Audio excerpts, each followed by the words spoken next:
उई हुंका उपरे पूजा पाउछन्ति मुनि एकथा शुणी आपण को आश्चर्य लगुले भी सत। आपण माने तो शुणिथिबे कि उई हुंकारु बाहरी महर्षि वाल्मीकि मुनि। समयानुक्रमे ग्रामवासी माने बाळंग मुनि नामरे नामकरण करी प्रत्येक मकर संक्रांति रे बाळंग मुनि को एठारे पूजा अर्चना करि आछन्ति।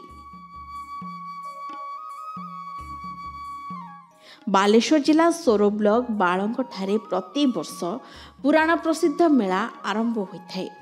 एठारे मानसिकधारी माने विभिन्न मानसिक रखिले मनस्कामना पूरण हेबा परे माटी नहीं 50 फुट उच्चरे थिबा उई हुंका उपरे रखिथांती। उई हुंका उपरे मुनिंकर पूजा अर्चना करा जाय।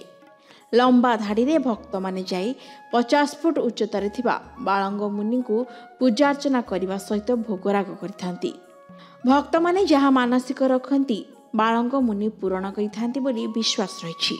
सेथिपई तो बालेश्वर भद्रक भुवनेश्वर कटक समेत विभिन्न स्थानरू भक्त माने आसी एठारे निजको धन्य मने करिथांती। बालेश्वर जिला सोरो ब्लॉक बाळंग ठारे प्रति वर्ष पुराण प्रसिद्ध मेला आरंभ होइथाय। एठारे मानसिकधारी माने विभिन्न मानसिक रखिथांती।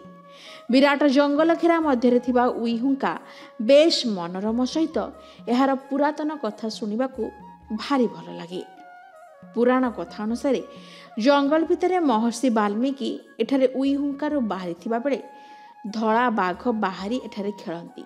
सेबेठारु ग्रामवासी माने बाळंग मुनि को पूजा अर्चना करि आछंती। एही बाळंग मुनि निकटरे गढ़ी उठिछि एक आध्यात्मिक स्थल। मुगुनी पत्थर रे 57 फुट लंबरे हनुमानंकर मूर्ति पई मयूरभंज जिला खिचिंगुरु आसीथिला मुगुनी पत्थर। नीलगिरी ब्लॉक बौलगड़ियारू 3 खंडर तैयारी हुई ट्रलर रे लदा होई आसथिला।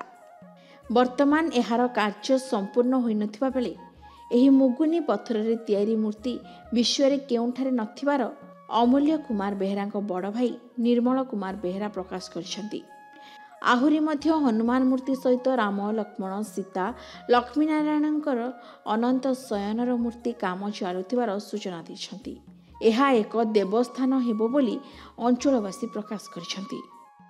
हनुमान प्रतिष्ठा सान भाईकर गोटे आशा थिला हनुमान मूर्ति गोटे तैयारी करिए बोली आ तांको प्रोत्साहित आमे गाँ लोक सब देनु प्लस मु भी अधिका तो कहनी ठाकुर विषय रे कहला परे 8-10 वर्ष है चलती हनुमान कम।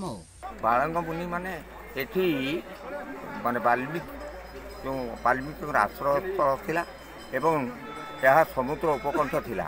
आस्ते आस्ते क्रमान्वये समुद्र वर्तमान 8 किलोमीटर दूर को पूर्व को घुंची जाइछि एवं सेही आश्रय स्थलटा वर्तमान वाल्मीकि ऋषि आश्रय स्थल भाव में पूजा पाउछि। कि देवगिरी पहाड़ एक नदी बही आसी सरोज नदी नाम थिला जहाँ मकर महात्मा रे रचना कराई। गंगाधर महापात्र लिखिथिले मुनि विषय रे आमे पढ़ीथिलु। से सुर सुरेशन राजबाड़ी दे आसिकी बाळंग मुनि मुनि पाख दे जाई कांसवांस नदी रे मिसिची सेठी तांकर ये आश्रम एठी आज्ञा तो महात्मिक बहुत किछि अछि आमे कहि परिबानी बाबांकर एते महात्मिक अछि। बाबा बहुत किछि बाबा हमको देइचनी भी जति गाले जो मुहूर्त रे आमे डाकिजु बाबा को आमे पाइचु। बाबांकर एते आशीर्वाद अछि एठी कहिले भी सरीबन। केउ दिन बाबांकर बेसी गहली बनती बेठी बाबांकर गहली एठी 2 दिन एबे होउची संक्रांति ता पर दिन 2 दिन बाबांकर गहली होउची। सेही 2 दिन रे प्राय तो लोक 40-50 हजार लोक भी होती एठी। मामा एठी मानसिक करी जाइथिले तो जन्म हेबा परे एते बड़ हेलिनी किंतु भोग करिया पई आसी पार नथिलो तो सुविधा हो नथिला कि आज सुविधा है बाबा डाकिसंती तो आमे एठी मानसिक पूर्ण करिया पई आछू।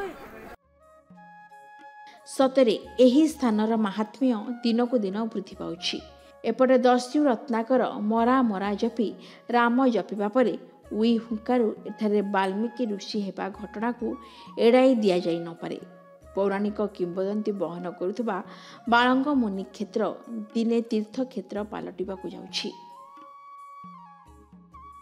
सरकारंकर प्रत्नतात्विक सर्वेक्षण संस्था अनुसंधान करी पदक्षेप नेबाकू दाबी हेउछि। सोररू कैलाश चंद्र दास को रिपोर्ट के न्यूज ओडिशा।